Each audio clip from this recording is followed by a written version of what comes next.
ವಚನ, ಒಂದು ವಚನದಲ್ಲಿ ಇಡೀ ಭಾರತ ದೇಶದ ಚರಿತ್ರೆನೇ ಬರೆದುಬಿಡ್ತಾರ ಅವರು.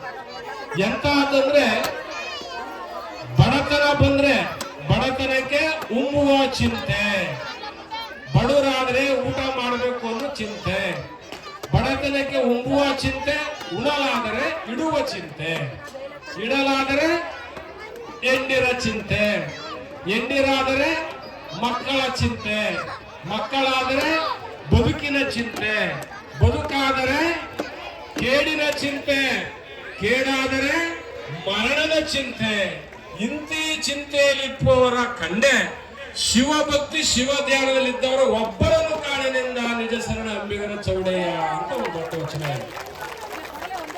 ಇದು ಇಡೀ ಭಾರತ ದೇಶದ ಚರಿತ್ರೆಯನ್ನು ಹೇಳುತ್ತೆ. ಬದುಕಿ ಹೆಂಗಿರಬೇಕು ನೋಡಿ, ಎಷ್ಟು ದೊಡ್ಡ ಜ್ಞಾನ, ಎಂತ ವಚನ ಬಂದಿದ್ದಾರೆ ಅಂಬಿಗರ ಚೌಡಯ್ಯ.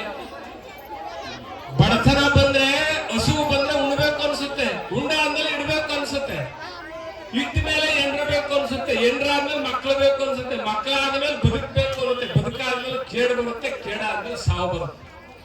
ಎಷ್ಟು ಸತ್ಯ ಹೇಳಿದ್ದಾರೆ ಅಂಬಿಗರ ಚೌಡಯ್ಯ. ಇಂಥ ಅಂಬಿಗರ ಚೌಡಯ್ಯನ ವಚನವನ್ನ ಮೂಲೆ ಮೂಲೆಗೆ ತಲುಪಿಸಿದಂತಹ ಹೋರಾಟಗಾರರು, ಸ್ವಾಭಿಮಾನದ ಹುಲಿ ಯಾರು ಅಂದ್ರೆ ಅದು ವಿಠಲ್ ಯಾರು. ಅವರು ಸ್ವಾಭಿಮಾನದ ಹುಲಿ. ಎಂತ ಹುಲಿ ವಿಠಲ್ ಯಾರು ಅಂದ್ರೆ, 15 ವರ್ಷ ನಾವು ಸಂಚಾರ ಮಾಡಿದ್ದೀವಿ. ಆಳಂದ, ಅಫ್ಜಲ್ಪುರಿಂದ ಹಿಡಿದು ಸುರಪುರ, ಯಾದಗಿರಿ, ಈ ಏನು ಹೈದರಾಬಾದ್, ಕಲ್ಯಾಣ ಕರ್ನಾಟಕ ಇದೆ, ಎಷ್ಟು ಅಂಬಿಗರ ಚೌಡಯ್ಯ ಮೂರ್ತಿ, ಅಷ್ಟು ಮೂರ್ತಿ ಎಲ್ಲ ವಿಠಲ್ ಯಾರು ನಾವೆಲ್ಲ ಸೇರಿ ಕೂರಿಸಿದ್ದೀವಿ ಇಡೀ ರಾಜ್ಯದಲ್ಲಿ. ಹಾಗಾಗಿ ಅಂಬಿಗರ ಚೌಡಯ್ಯ ಅಂದ್ರೆ ನಂಬಿದವರಿಗೆ. ಅಂಬಿಗರು ಯಾವತ್ತೂ ಯಾರಿಗೂ ದೋಖ ಮಾಡಿಲ್ಲ, ಅಂಬಿಗರು ಯಾರಿಗೂ ದೋಖ ಮಾಡಿಲ್ಲ. ನಂಬಿದವರಿಗೆ ಒಂದೇ ಹುಟ್ಟಿಗೆ ದೋಣಿಯನ್ನು ಸಾಗಿಸ್ಬಿಟ್ಟಿದ್ದಾರೆ. ಆದ್ರೆ ನಂಬಿದ್ರಲ್ಲ, ಯಾರನ್ನ ನಂಬಿದ್ರಲ್ಲ ಅಂಬಿಗರು, ಅವರನ್ನ ಮುಳುಗಿಸ್ಬಿಟ್ಟಿದ್ದಾರೆ. ಈಗ ಅಂಬಿಗರು ಎಲ್ಲರೂ ಯಾರನ್ನು ಮುಳುಗಿಸಿಲ್ರಿ, ಎಲ್ಲರೂ ದಡ ಹಚ್ಚಾರ. ಆದ್ರೆ ಅಂಬಿಗರನ್ನೇ ಮುಳುಗಿಸ್ಬಿಟ್ಟಿದ್ದಾರೆ. ಯಾಕೆ ಮುಳುಗಿಸ್ಬಿಟ್ಟಿದಾರಪ್ಪ ಅಂದ್ರೆ, ಆ ಸಮುದಾಯಕ್ಕೆ ಸಿಗ್ತಕ್ಕಂಥ ಸಾಮಾಜಿಕ ನ್ಯಾಯ, ಆರ್ಥಿಕ ನ್ಯಾಯ, ಶೈಕ್ಷಣಿಕ ನ್ಯಾಯ ಸಿಕ್ಕಿಲ್ಲ. ಅಂಬಿಗರ ಚೌಡಯ್ಯನ ಮೂರ್ತಿ ಇದೆ ಇಲ್ಲಿ. ಅಂಬಿಗರ ಚೌಡಯ್ಯ ಜೀವಂತ ಇದ್ದಾನೆ ಅಂದ ಮೇಲೆ ಕೋಲಿ ಸಮಾಜದಲ್ಲಿ ಒಬ್ಬ ವ್ಯಕ್ತಿ DC ಆಗ್ಬೇಕು, SP ಆಗ್ಬೇಕು, ತಹಸೀಲ್ದಾರ್ ಆಗ್ಬೇಕು, DYSP ಆಗ್ಬೇಕು. ಆಗ ಅಂಬಿಗರ ಚೌಡಯ್ಯ ಇಲ್ಲಿ ಜೀವಂತ ಇರ್ತಾರೆ. ಒಬ್ಬ ಕೋಲಿ ಸಮಾಜದ ಹೆಣ್ಣು ಮಗಳು ತಹಸೀಲ್ದಾರ್ ಆಗ್ಬೇಕು, ಒಬ್ಬ ಕೋಲಿ ಸಮಾಜದ ಹುಡುಗ ಒಬ್ಬ SP ಆಗ್ಬೇಕು. ಆಗ ಅಂಬಿಗರ ಚೌಡಯ್ಯ ಜೀವಂತ ಇರ್ತಾರೆ. ನಾವೇನ್ ಮಾಡ್ತೀವಿ, ಅಂಬಿಗರ ಚೌಡಯ್ಯನವರ ಜಯಂತಿ ಮಾಡ್ತೀವಿ. ಸಿದ್ದುಬಾನರಪ್ಪ ಬಹಳ ಕಷ್ಟಪಟ್ಟು ಅಂಬಿಗರ ಚೌಡಯ್ಯನವರ ಜಯಂತಿ ಮಾಡ್ಬೇಕ್ರಿ, ಎಲ್ಲಾ ಕಡೆ ಮಾಡ್ಬೇಕು. ಅಧ್ಯಯನ ಪೀಠ ಮಾಡ್ಬೇಕು ಅಂದ್ರೆ ಗುಲ್ಬರ್ಗಕ್ಕೆ, ಕಲಬುರಗಿಗೆ ಅಧ್ಯಯನ ಪೀಠ ಮಾಡಿಸಿದ್ವಿ ಅಂಬಿಗರ ಚೌಡಯ್ಯನು, ಅದಕ್ಕೆ ಅಧ್ಯಕ್ಷರು ಮಾಡಿಸಿದ್ವಿ.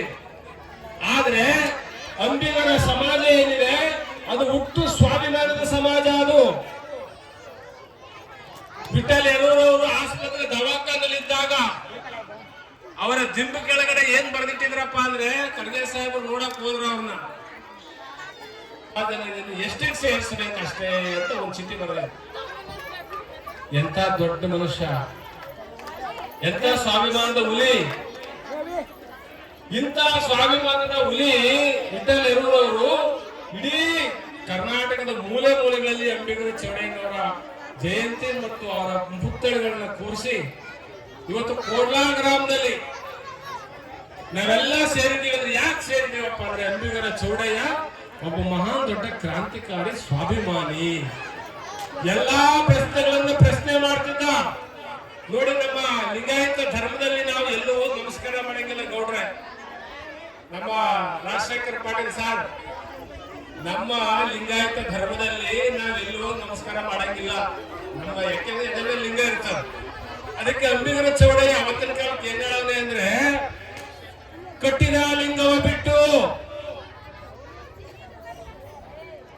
ಏನ್ ಮಾಡ್ತೀವಿ, ಕಟ್ಟಿದ ಲಿಂಗವ ಬಿಟ್ಟು ಬೆಟ್ಟದ ಮೇಲಿರುವ ಲಿಂಗಕ್ಕೆ ಹೊಟ್ಟೆಯನ್ನು ಅಡಿ ಮಾಡಿ ನಮಸ್ಕಾರ ಮಾಡುವ ಲಕ್ಷ ಮಂದಿಗೆ ಎಡಗ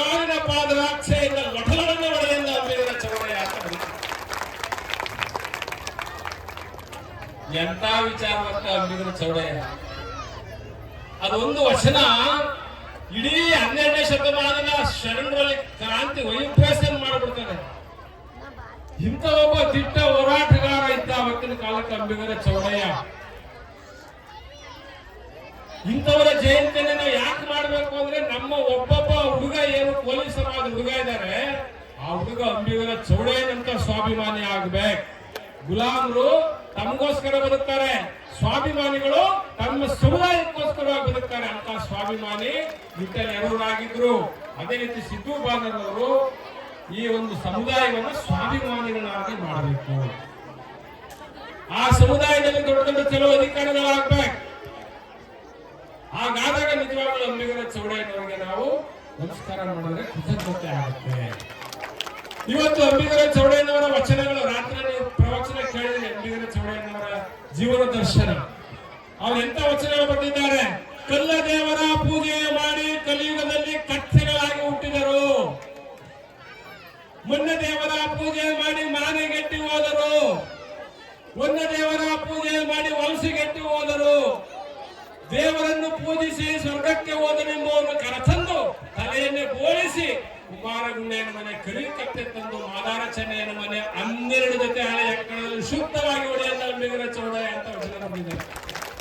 ಏನ್ರಿ ವಚನ ಅದು? ಎಂತ ವಚನ ಆದರೂ ಅದ್ಭುತವಾದಂತ ವಚನ. ಏನು 12ನೇ ಶತಮಾನದ ಬಸವಾದಿ ಶರಣರ ವಚನಗಳಲ್ಲಿ ಅಂಬಿಗರ ಚೌಡಯ್ಯನವರ ವಚನ ಹರಿತವಾದ ತಲವಾರ್ ಖಡ್ಗ ಇದ್ದಾಗೆ. ಅಂತ ದೊಡ್ಡ ವಚನಕಾರ ಅಂಬಿಗರ ಚೌಡಯ್ಯ. ಇಂಥ ಅಂಬಿಗರ ಚೌಡಯ್ಯನವರ ಜಯಂತಿಯನ್ನು ನಾವು ಮಾಡಬೇಕಾದ್ರೆ ನಮ್ಮ ಎಲ್ಲ ವೇದಿಕೆಗಳಿರ್ತಕ್ಕಂಥ ಎಲ್ಲ ಗಣ್ಯಾತಿ ಗಣ್ಯರು ಬಂದಿದ್ದಾರೆ. ಅವರ ಆಶೆ ಏನಂದ್ರೆ ಈ ಸಮುದಾಯಗಳು ಮುಂದೊಂದು ದಿನ ಆಳುವ ಸಮುದಾಯಗಳಾಗಬೇಕು. ಆಳುವ ಸಮುದಾಯ ಆದ್ರೆ ಅಧಿಕಾರ ಇರುತ್ತೆ, ಆಳುವ ಸಮುದಾಯ ಇಲ್ಲ ಅಂದ್ರೆ ಅಧಿಕಾರಗಳು ನಮ್ಮ ಬಿಡಪ್ಪ ಹೋಗ್ಲಿ ಕೂತ್ಕೊಳ್ಳಿ ಬಿಡಪ್ಪ. ಹಾಗಾಗಿ ಆಳುವ ಸಮುದಾಯ ಮಾಡ್ಲಿಕ್ಕೋಸ್ಕರನೇ ಈ ಸಮುದಾಯವನ್ನು ಎಷ್ಟಿಗೆ ಸೇರಿಸಬೇಕು ಅಂತ ಬಸವರಾಜ ಬೊಮ್ಮಾಯಿ ಅವರು ಮಾನ್ಯ ಮುಖ್ಯಮಂತ್ರಿಗಳು ಅವತ್ತಿನ ಕಾಲದಲ್ಲೇ ಅದನ್ನ ಸೆಂಟ್ರಲ್ ಗವರ್ಮೆಂಟ್ ಕಳಿಸಿದ್ರು. ಮತ್ತೆ ವಾಪಸ್ ಬಂದಿದೆ. ಅದೇನು 49 ಪರ್ಯಾಯ ಪೆಂಡಿಂಗ್ ಆಗಿದೆ. ನೀವೆಲ್ಲ ಜೋರಾಗಿ ಚಪ್ಪಾಳೆ ಹೊಡಿರಿ. ಈ ಸಾರಿ ಆದ್ರೂ ಸನ್ಮಾನ್ಯ ನರೇಂದ್ರ ಮೋದಿ ಅವರ ಏನು ಕ್ಯಾಬಿನೆಟ್ ಇದೆ ಅಲ್ಲಿಗೆ ಕಳಿಸ್ಕೊಟ್ಟು ಎಷ್ಟಿಗೆ ಸೇರಿಸಿದ್ರೆ ಈ ಕೋಲಿ ಸಮಾಜದಲ್ಲಿ 6 ಜನ MLA-ಗಳಾಗ್ತಾರೆ. 6 ಜನ. ಈಗ ಎಷ್ಟು ಜನ ಇದ್ದಾರೆ? ಒಬ್ರು ಇಲ್ಲ. ಯಾಕಿಲ್ಲ ಅಂದ್ರೆ ಈ ಸಮುದಾಯಕ್ಕೆ ಸಿಗ್ತಕ್ಕಂಥ ಸ್ಥಾನಮಾನಗಳು ಸಿಕ್ಕಿಲ್ಲ. ಅದಕ್ಕೋಸ್ಕರ ಅಂಬಿಗರ ಚೌಡಯ್ಯನವರ ಜಯಂತಿ ಮಾಡುವ ಮುಖಾಂತರ ಕೋಡ್ಲಾ ಗ್ರಾಮದಲ್ಲಿ ಒಂದು ದೊಡ್ಡ ಕ್ರಾಂತಿ ಆಗ್ಬೇಕು. ಅದ್ಯಾವ ಕ್ರಾಂತಿ ಆಗ್ಬೇಕಂದ್ರೆ ಜ್ಞಾನದ ಕ್ರಾಂತಿ ಆಗ್ಬೇಕು. ಜ್ಞಾನ ಬರ್ಬೇಕು, ವಿಚಾರ ಬರ್ಬೇಕು, ವಿಜ್ಞಾನ ಬರ್ಬೇಕು, ಪ್ರಶ್ನೆ ಮಾಡಬೇಕು. ಆಗ ನಿಜವಾಗ್ಲೂ ಅಂಬಿಗರ ಚೌಡಯ್ಯನವರು ಇದು ಜೀವಂತ ಇರ್ತಾರೆ. ಅಂತ ಅಂಬಿಗರ ಚೌಡಯ್ಯನವರ ವಚನಗಳನ್ನ ನಾವು ಅಧ್ಯಯನ ಮಾಡಬೇಕು. ನಮ್ಮ ಹೆಣ್ಮಕ್ಳು ಹೆಚ್ಚು ಅಧ್ಯಯನ ಮಾಡಿದ್ರೆ ಖಂಡಿತವಾಗ್ಲೂ ದೊಡ್ಡ ದೊಡ್ಡ ಚಲೋ ಅಧಿಕಾರಿಗಳಾಗ್ಬಿಡ್ತೀವಿ. ಅಷ್ಟು ಅದ್ಭುತವಾದಂತ ವಚನಗಳನ್ನ ಅವರು ಬರೆದಿದ್ದಾರೆ. ಇಂಥ ವಚನವನ್ನ ನೀವು ಮನಸ್ಸಲ್ಲಿ ಇಟ್ಟುಕೊಂಡು ಅಧ್ಯಯನ ಮಾಡಿ ಪ್ರತಿದಿನ ಒಂದೊಂದು ವಚನ ಪಠನ ಮಾಡಿದ್ರೆ ಸಾಕು. ಗುರು ಅಂದ್ರೇನು, ಲಿಂಗ ಅಂದ್ರೇನು, ಜಂಗಮ ಅಂದ್ರೇನು, ಪಾದ